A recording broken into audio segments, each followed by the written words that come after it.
कौची करो ही पगली आबे नहाली। अभी सजाबो ही पूजवा के थाली। कौची करो ही पगली आबे नहाली। अभी सजाबो ही पूजवा के थाली। आगे खुल जैतो पाट नहीं लेट करी हो। छौड़ा माई के पंडालवा में वेट करी हो। छौड़ा माई के पंडालवा भी वेट करी हो।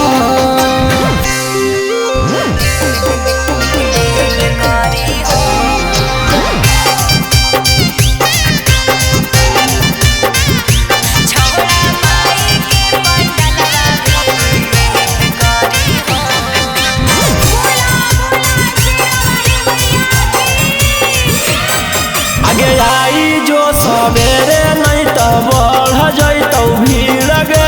बढ़िया से दर्शन पगली हो तो नहीं फिर गे।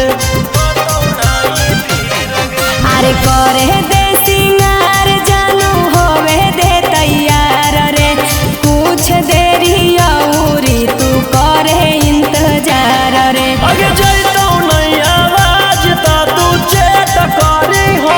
छौड़ा माई के पंडालवा में वेट करी हो। छौड़ा माई के पंडालवा भी वेट करी हो।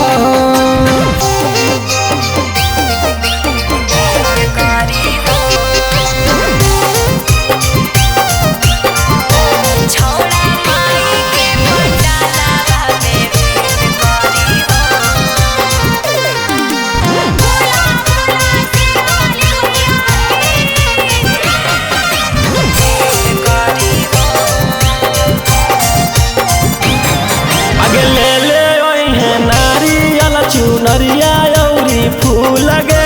माई के पसंद ह कैला ले अड़हुल गे।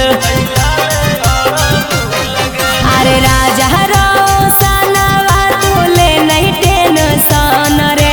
सब कुछ लैबै जे है माई के पसंद रे। आगे रोशन रोही गौतम से भी भेंट करी हो। छौड़ा माई के पंडालवा में वेट करी हो। छौड़ा माई के पंडालवा भी वेट करी हो।